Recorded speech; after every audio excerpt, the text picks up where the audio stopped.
What's up, YouTube? It's your girl Tatiana Noel, and I'm back with another video. I'm just chasing that vibe. I'm just chasing that vibe. I'm just chasing that vibe. So, as you guys can see by the title today, we're going to be talking about how to identify your emotional triggers.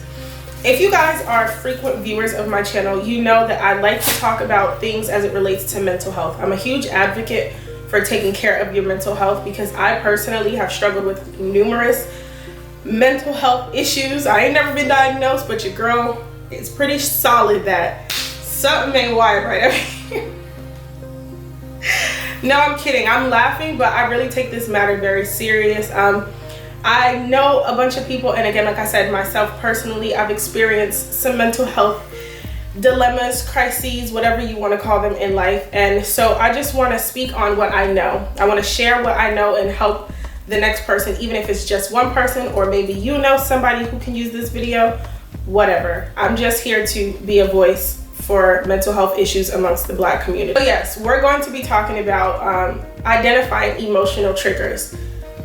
Before I get into this video, I do want to say emotional triggers are not something that are always negative, though most times an emotional response or an emotional trigger can be associated with a negative situation. So while there can be positive and joyous responses that cause an emotional reaction, most times, and what I'm going to talk about in this video, are more so the negative emotional triggers that cause you to act impulsively or reactively and make you do things that maybe you may or may not regret, but you could handle better had you employed a logical mind.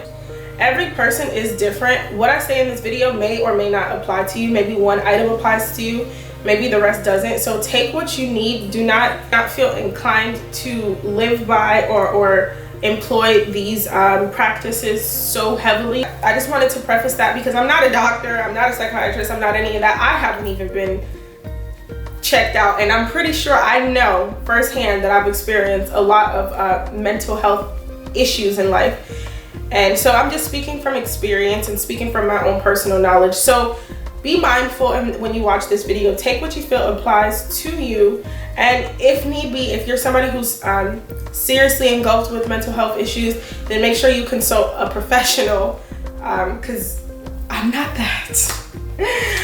I am not that. And the first one I have to help you identify your emotional triggers is to listen to your body. So I don't know about you guys, but I know that when I'm in a stressful situation, my body reacts. My body really tells me, like, Tatiana, this is triggering for you. My heart will start to race. I'll start to panic. And I know a lot of us say this, I say this all the time, but I feel my insides boiling. I don't know if you can relate. If you can relate, drop down in the comments that you've experienced that internal boiling, if you will. And for me, that was a clear indication that I'm triggered. I'm triggered. But no, that was a clear indication for me that I was triggered, that whatever situation was I was engaged in was triggering me. Not only that, like I would feel for instance, when I get nervous or when I'm uncomfortable in a situation, my palms will begin to get sweaty. I'll start to do things where I'm rubbing my hands together. There are clear indications physically that your body exudes when it is emotionally triggered. And so if you start to pay attention to it, even if you just think back into certain circumstances when you know, ooh, that was a stressful situation for me, that was a hard situation that I had to gather myself mentally after it occurred, you probably can identify certain moments where your body reacts physically, and thus those are your triggers. So take note of those. I'm not saying go put yourself in a stressful situation, but next time you find yourself in a stressful situation or a triggering situation, take note of the physical occurrences of your body, and those are clear indications that I am being triggered. And next time going forward, when you're in a situation and you find your body reacting the same way, you can put a pause, you can take a step back, you can withdraw from the situation and wait till you're more level-headed, logical, and then engage if need be, if it is absolutely necessary. Otherwise, try to refrain from those situations. Try to mitigate as much of those interactions you have until you're a better person and you can handle those situations better and they don't control you. Number 2 on the list is pay attention to your habits. We all know the old tale of eating our feelings. And that right there is a clear indication. If you're somebody, and this was my problem, I'm going to be very frank with you guys. If you guys look at my social media, if you guys look at some of my past videos, I was a lot heavier set. I was very, very heavy set. And this was specifically during the time of the transition of me quitting corporate America, getting out of a relationship. All of that had happened in one period of time, and I put on a bit of weight, and it was stress eating, it was emotional eating, it was eating to soothe my emotions. So that for me was also a clear indicator of like, oh my God, these are emotional triggers for me, and this is my response to those triggers. So listen, pay attention to your habits. Not only is stress eating a thing, but smoking, drinking, over exercising, I don't think it's overt, but like excessive exercising, anything that you're doing to kind of combat the emotional state that you're in is letting you know that this emotional state is triggering to you. So whatever caused that emotional state would be then your trigger, right? So pay attention to your habits.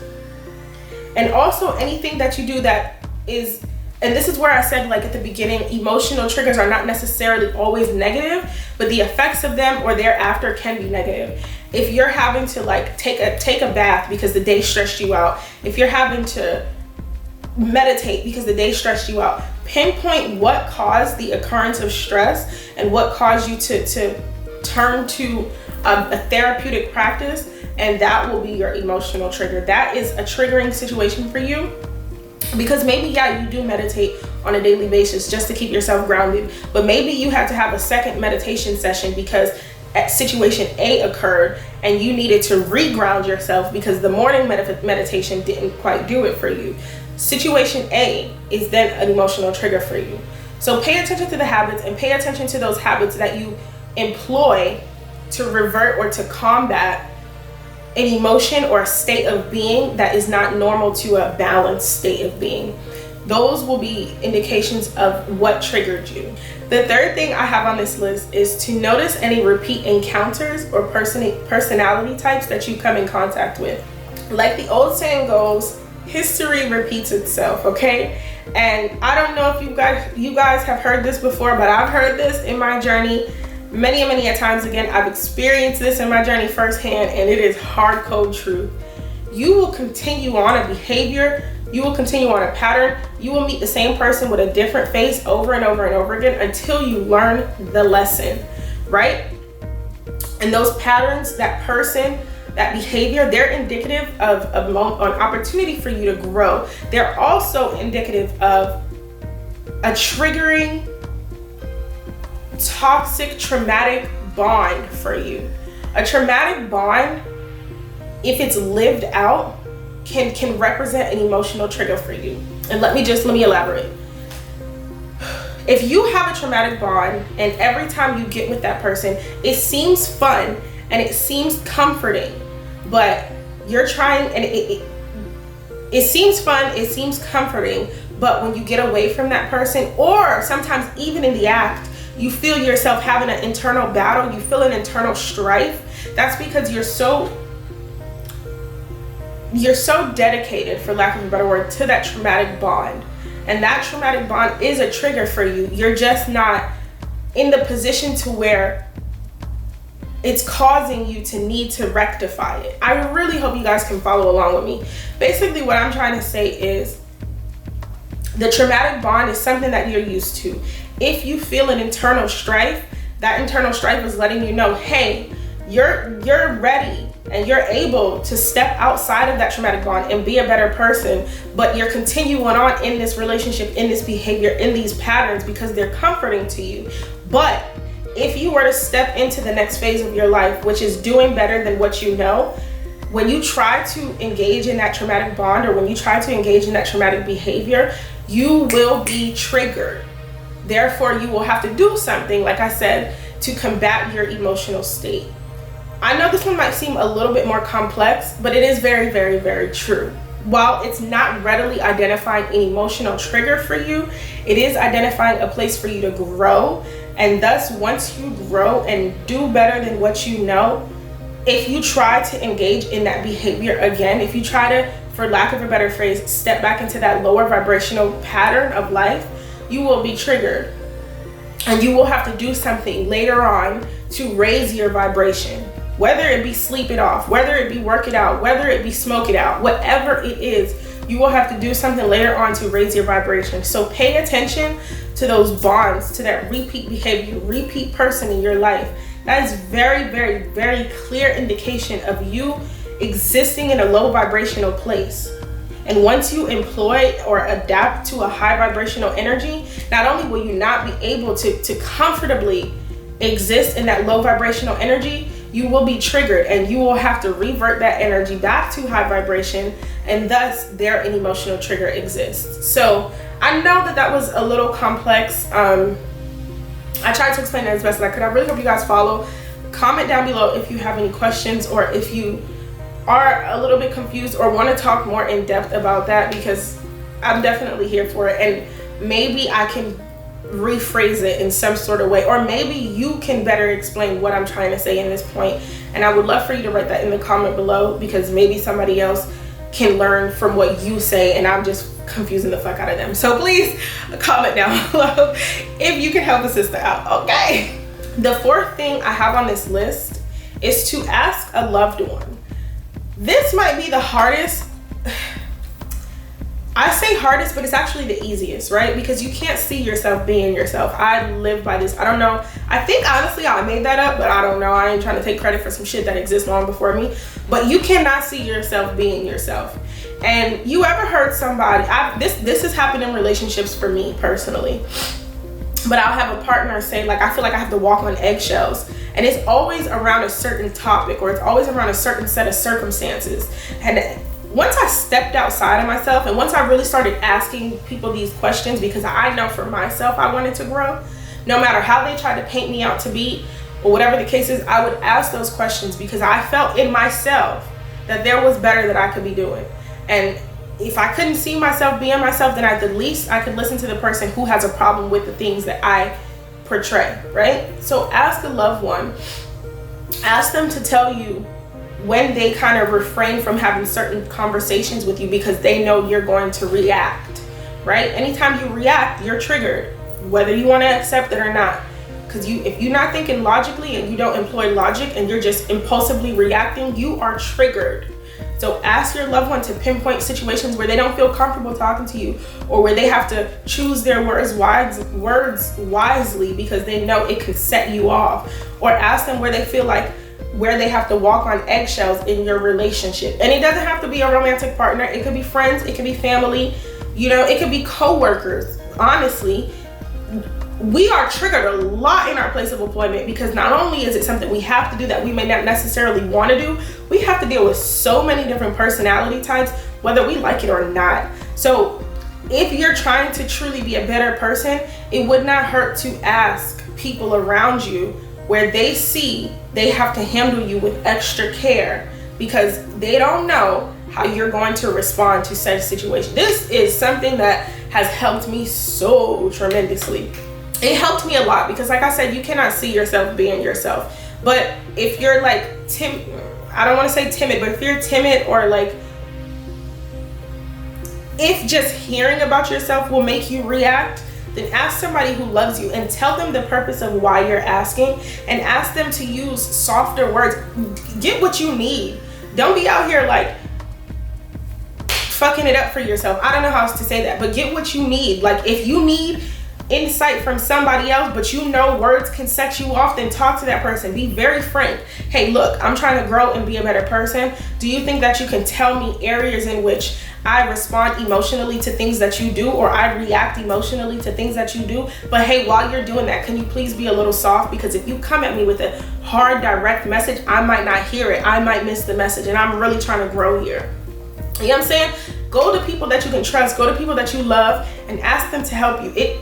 People are in your life for a reason. Ask them to help you edify and uplift yourself.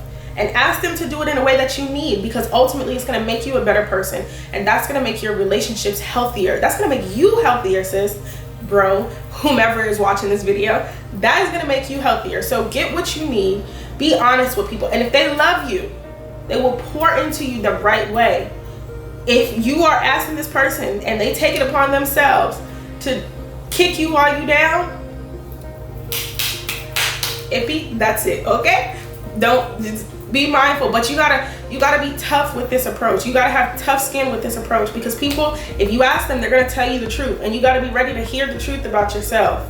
You gotta be ready you can't react emotionally trying to hear and understand how you react emotionally. You know what I'm saying? So toughen up, get some thicker skin, look at yourself in the mirror, and maybe even ask them to write a letter so you can read it on your own accord. Matter of fact, no, 100% I did this in the workplace. I asked my colleagues around me to write 5 words to describe me. I remember this vividly. Some of them did not write 5 words, but I gave them little cards and I asked them to write 5 words to describe me. And I remember bossy was a common denominator on those cards, okay? Bossy. I got bossy a whole lot. Ask me what I did with that, that's none of your business, but yes, I got bossy a whole lot. I remember I did this specifically in like one of my first corporate jobs, and it helped me. But it does help you to hear from other people outside of yourself how you are limiting or how you're reacting emotionally. And the last one I have on this list is to monitor your behavior. Maybe you're like, oh my God, I do have these moments where I physically react, but I can't really tell you right now what they are, but I know I react physically sometimes. Or maybe you're like, damn, I know when so-and-so says this to me, I be getting mad, but what is it that they say?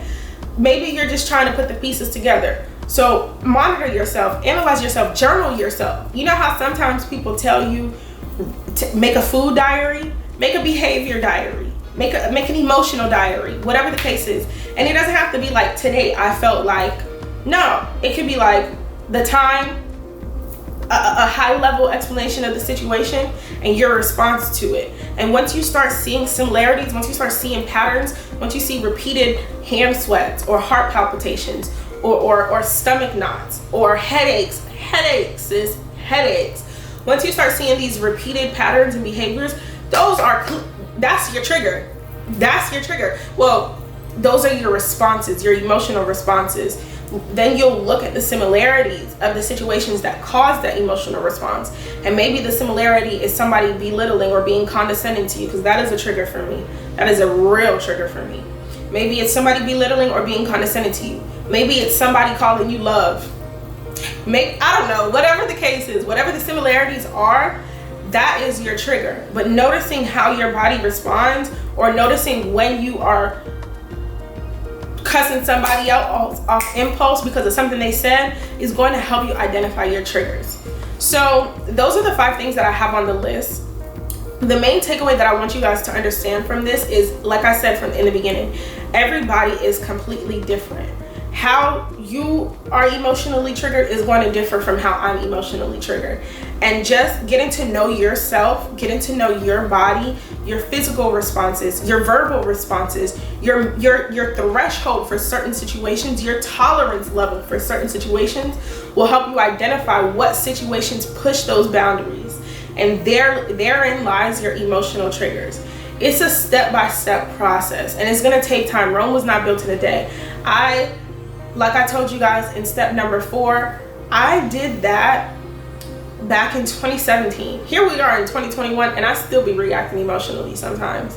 Not even gonna lie. So it is a process. You have to take it day by day. You have to love yourself, forgive yourself, and even on the days when you don't do better, but you knowingly know better, you still gotta love yourself. You still have to forgive yourself, because at the end of the day, at the beginning and the end of the day, all we are is human, okay? Our souls may be this, our spirits may be that, but at the end of the day, all we are operating on in this playing field is a human level. We are allowed to make mistakes. We are allowed to be emotional if need be, okay? But the key is to mitigate and minimize the amount of times you respond and react emotionally, employ logic, and be a better person, because it makes life easier for you.